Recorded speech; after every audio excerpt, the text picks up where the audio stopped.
Okay.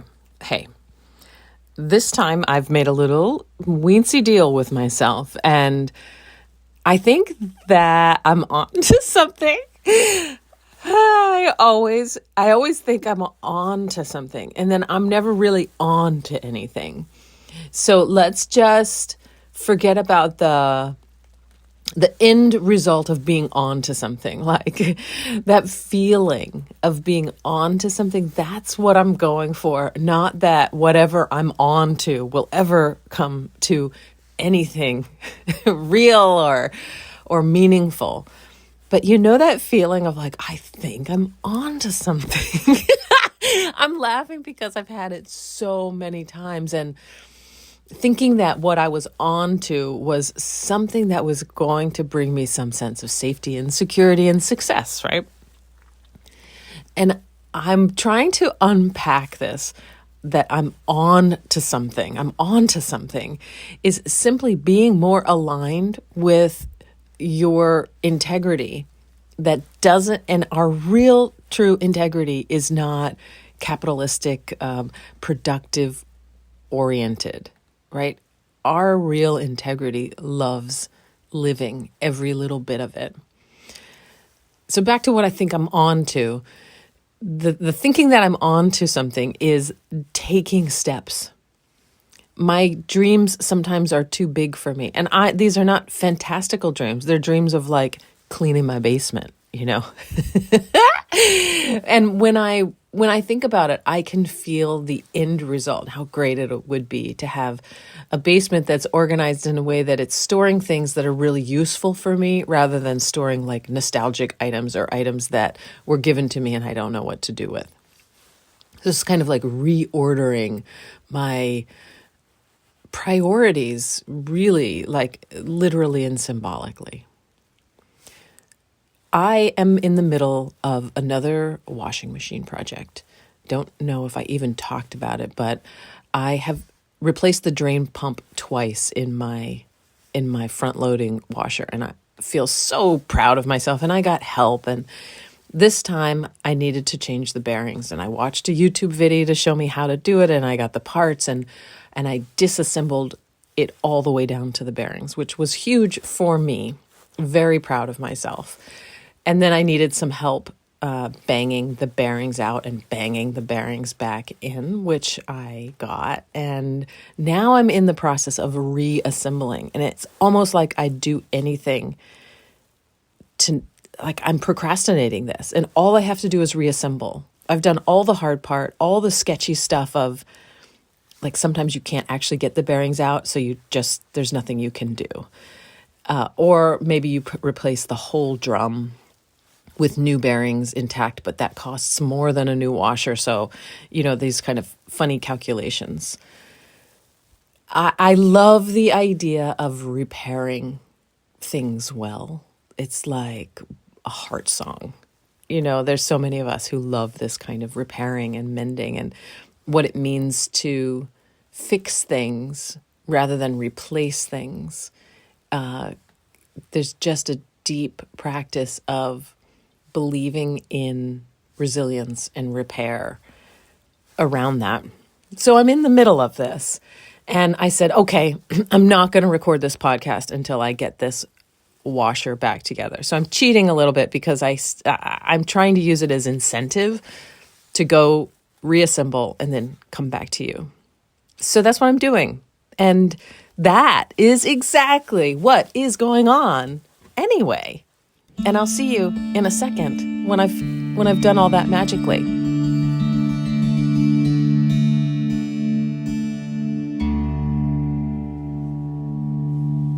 I'm back, and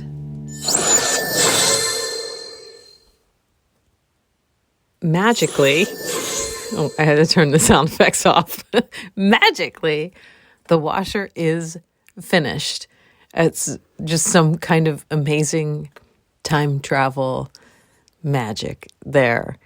It was not easy. As I was doing the intro, I thought, this is like, I can't wait to get back to it. And there's something so lovely about solving a puzzle. And also, when you put that last piece of the puzzle in and there's that bit of, that way that I have been activating my brain to solve the puzzle. Well, it feels good to have it complete, but there's something very satisfying about having a problem to chew on. So I'm very pleased that the washer is fixed. I satisfied my fixing. The bearing sounds great, and it's all back in place. There's a tiny little part of me that's wondering what's the next thing that I will attempt to fix, because I get such a self-satisfaction of thinking I can't do it and then being able to do it. And I also realize that I'm not choosing something that is beyond me. There are certain things that it's not that I don't think I could. I think I could probably do anything with the right collaborators. But I'm also being small in my thinking and wishing. And that's something that I want to talk about this time with this new cold moon taking us into December. Hello and welcome back to many of you. I am your host, Anne Headley, and this is my podcast, What is Going On Anyway, where I take some time just about every 2 weeks to check in on the moon, whether it's new or full, and I share what's coming up for me as an intuitive. I use my imagination and my intuition to tell a story by surfing the present moment and sharing it with you.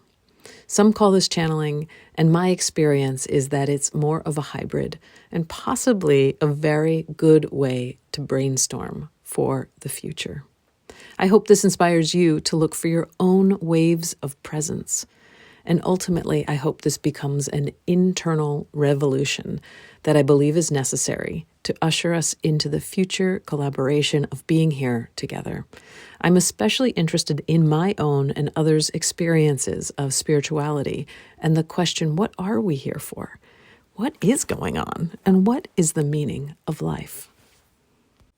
So I don't know about you, but for me, when I get to this time of year, I have these desires around end of year celebration of the dark, celebration of light in dark, solstice candle walks, present giving, good meals, fires.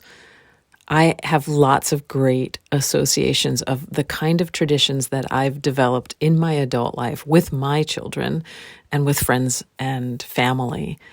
I really look forward to this time of year. And last year, I was introduced to the practice of the 13 wishes. Now, the woman that I learned this from is named Jen Lemen, and I'm sure you can look her up and you can go and learn about the 13 wishes yourself.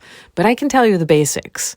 And the basics are, as you make your lists for all of the things that you like to do this time of year, hot chocolate with whipped cream and gingerbread houses and Christmas cookies and singing, maybe, whatever it is. Also, make a list. I know I'm telling you what to do, but whatever. We like to hear advice sometimes. Start to make your list of wishes. Start to brainstorm your wishes. I promise you, this is a really interesting practice. So you prepare so that by the time you get to December 25th, and it spans from December 25th to January 6th, you will be given a present of your own making that gives you something to look forward to the whole year long, to find ways that your own wishing comes into being. And I'm starting now talking about it because I want to keep talking about it. I want our wishes to create the world that we also wish for, because I believe there's something in each. This is like not new, I know. That there's a gift inside each one of us, and shall it come out, we would all be blessed by these inner gifts. And I have found it's such a struggle to allow the simplest ways of being that are alive inside of me to come through me and be alive and awake and present in the outside world. That's a wish right there. But I'm just suggesting this time of year, because Christmas has been a stressful time for me, this is a post-divorce thing for me, but wanting to create some kind of magical holiday for my children, knowing that divorce sucks and it makes holidays difficult. Or, I don't even know if I know it. When I talk to my kids, they're like, it's just the way it is. They don't seem to be ruined by it. I'm a little ruined by it because I had to replace my ideas of the way I thought things were with a new kind of deliberate creating of the way I was going to make the best of it. And so, okay, I'm taking such a long time to get to this very simple idea, which is I had this dream of mine, which is that I would be completely done with my present lists and whatnot by the time I got to December 1st, so that December could be all about the fun stuff and the sweet time of the dark and gathering and seeing sometimes people that we haven't seen in a while, and not so much about the stress of consumerism.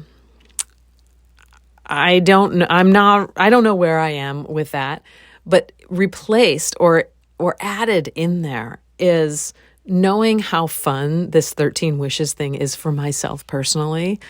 It now has this equal weight to thinking that I'm going to get anything special for anyone. Of course, I'm going to try, but the best gift that I ever got was the wish that I gave myself through that practice.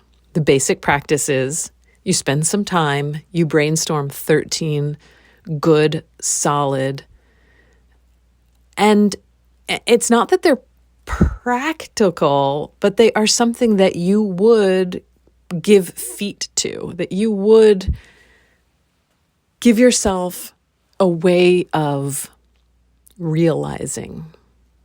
So it's not going to be something like I become an astronaut and go to the moon next year. It doesn't mean that you might not say, I'm going to go to astronaut school. That's achievable. You see what I mean about the wishes?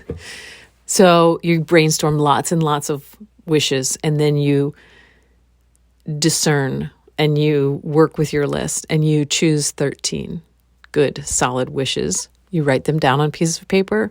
You roll those tiny little pieces of paper up and you put them in a bowl. And then every night between December 25th and January 6th, you burn one wish. And so on January 6th, you will open the last wish and you will not burn it. And you will read the wish as if it is a wish that will come true for you. This is your wish. And this is the wish that you can give an engine to.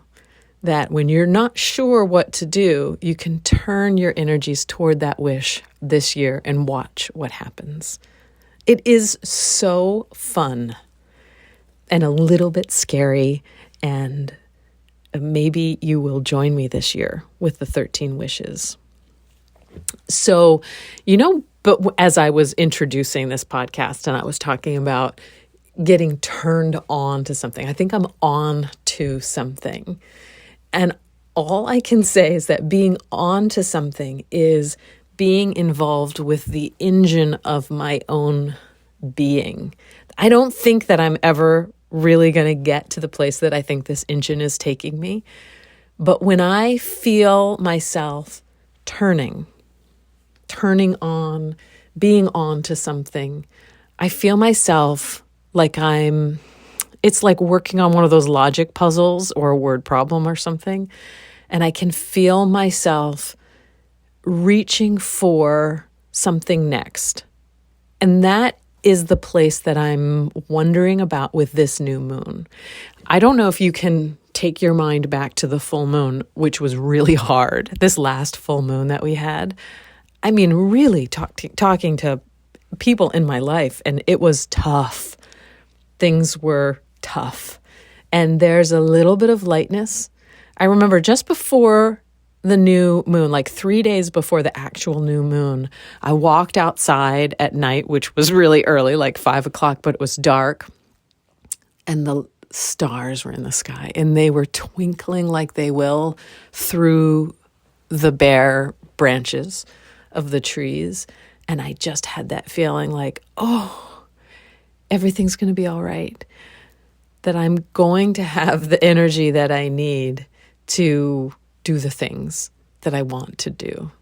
And before that, with this last full moon, I was just getting through COVID, and I had a real sense that I was not going to be able to reignite my engine and get going again. And I could really feel, oh no, there's some reignition here.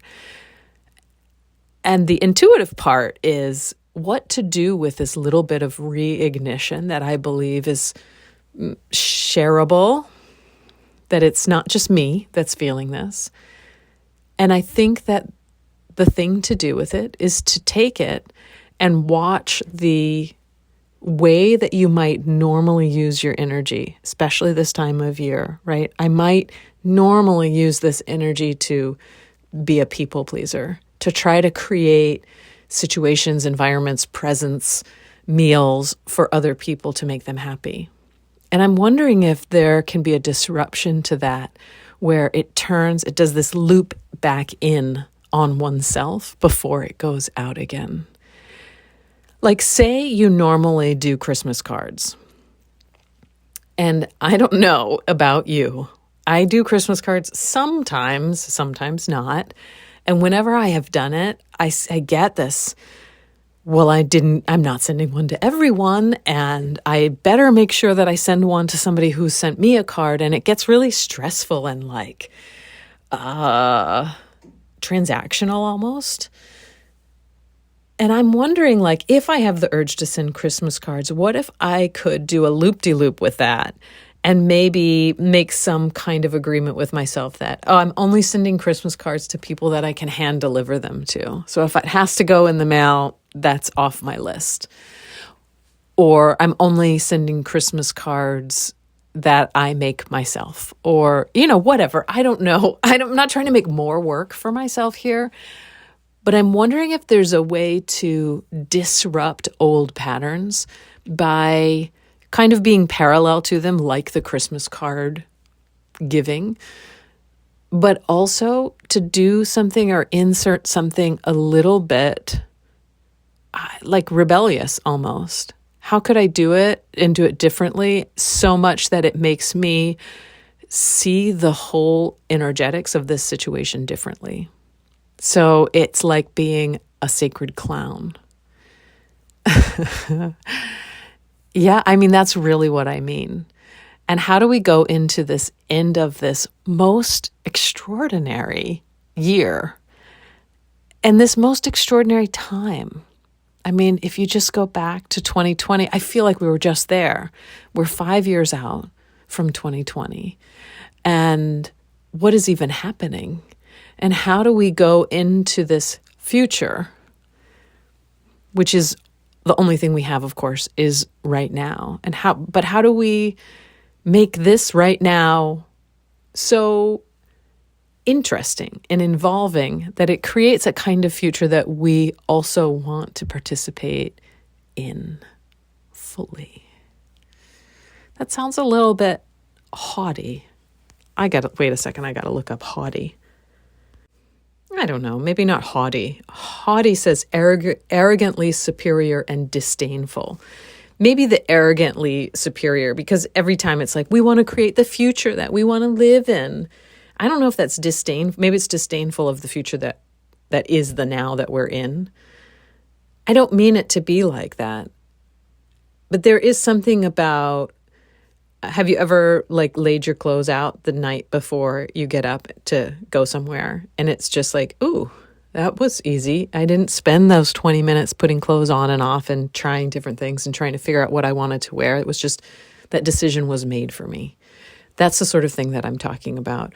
We can make certain decisions right now that smooth pathways for us to exist in future times with ease.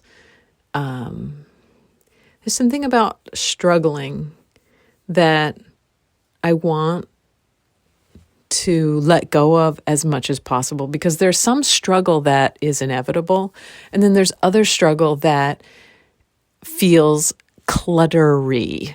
And I've talked about this for ages, about wanting to let go of some of the clutter, the stuff, the things that I'm holding on to for a lot of times some reality that doesn't exist.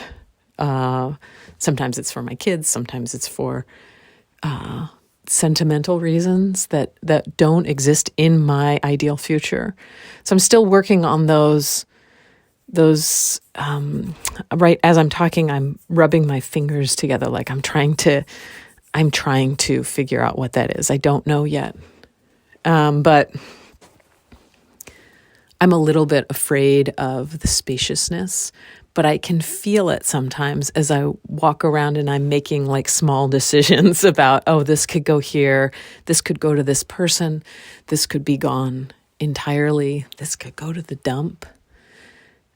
I can feel a little sensation of it feels like power. It feels like agency. It feels like I get to say how I'm dominated by my space. Because when I have all of these things around me that are like task lists in front of me, oh, I didn't get that too. Oh, I didn't mail that out. Oh, I didn't do what I thought I was going to do with those things. It bogs me down. Yeah. So right now, we're at the end of November. We have about 1 month to brainstorm these wishes.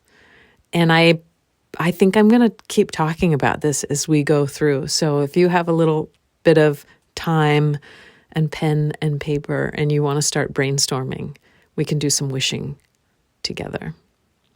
Let's see what the I Ching has for us for this new moon.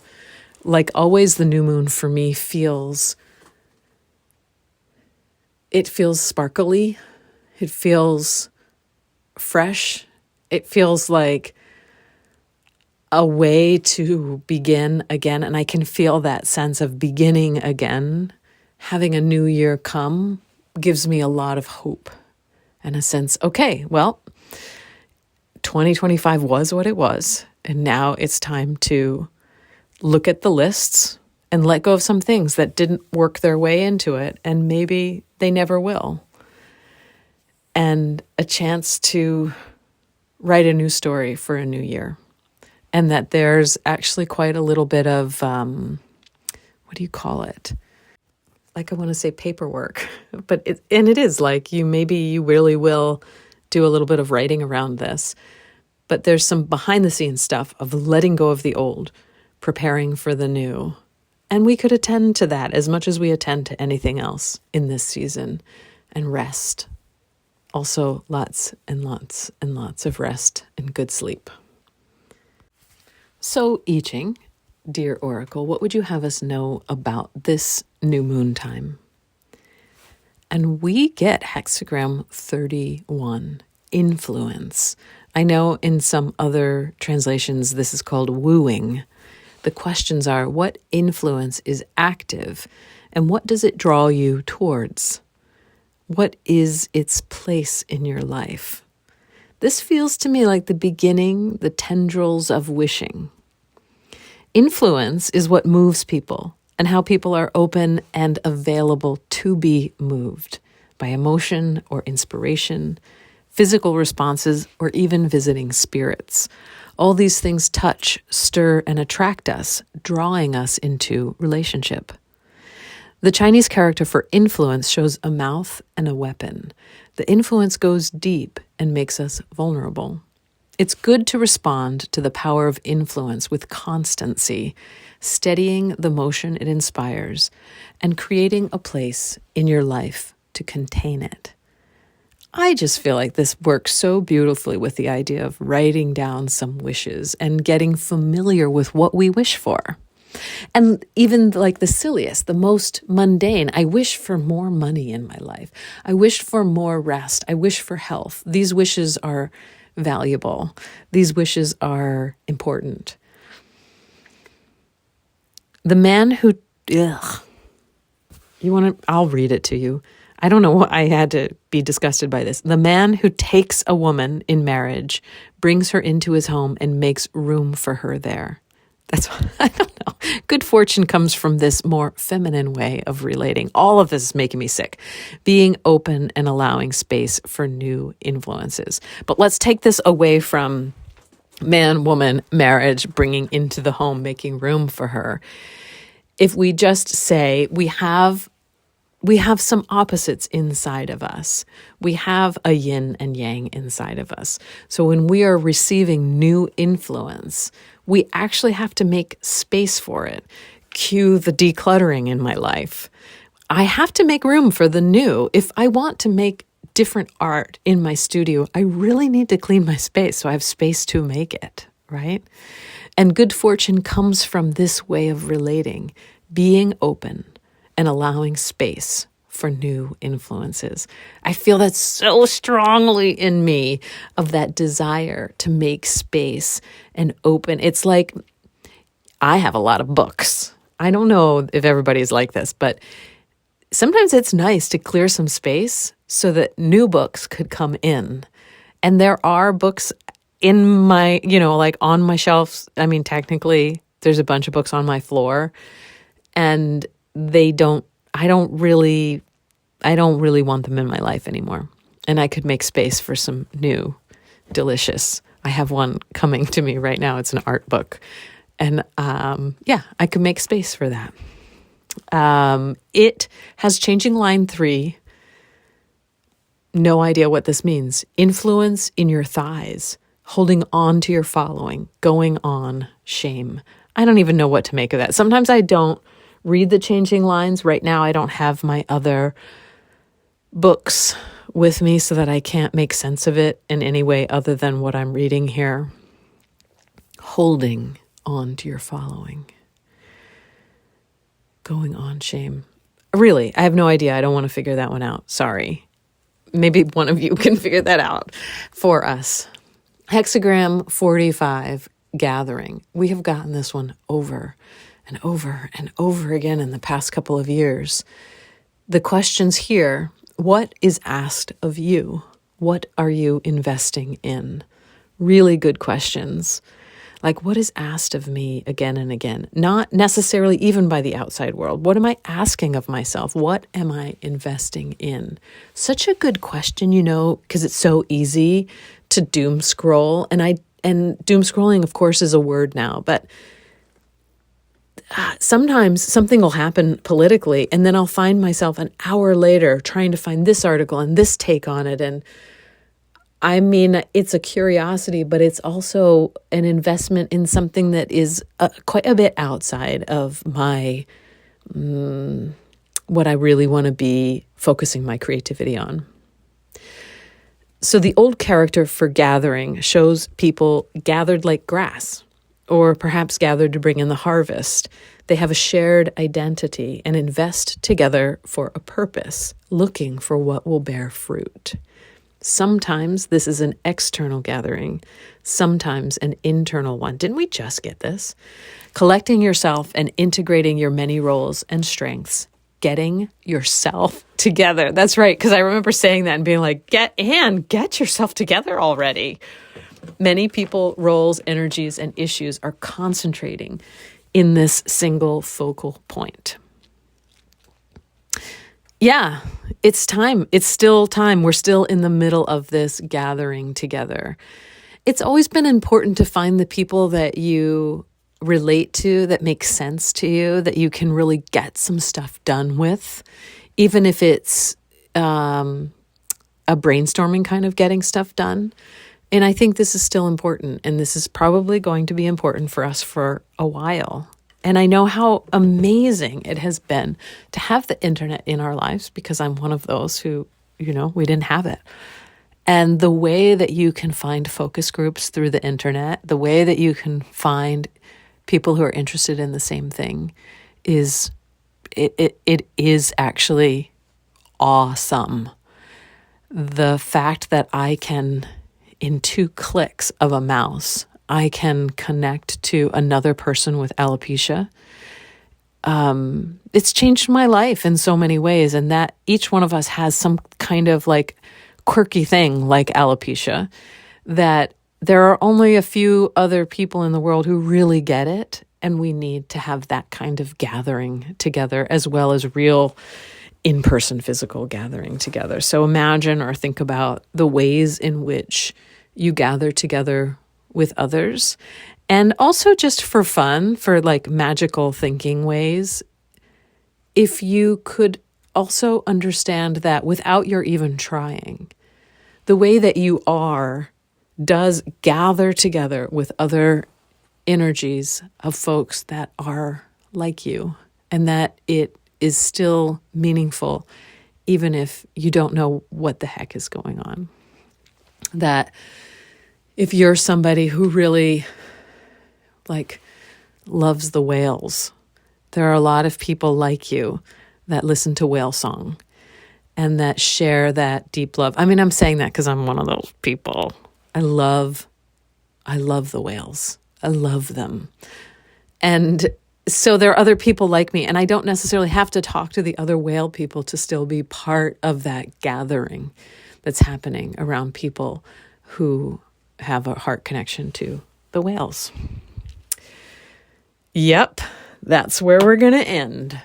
So thank you so much for being here, for sticking it out with me through all this experimentation of me doing this podcast, which has been really great fun for me. And it really makes a difference that you listen, because it's not the same to do a podcast that nobody listens to. And it's really fun when I get those numbers back and it's like, oh, this is a real thing. This is real talking and listening. And thank you. And thank you for that gift.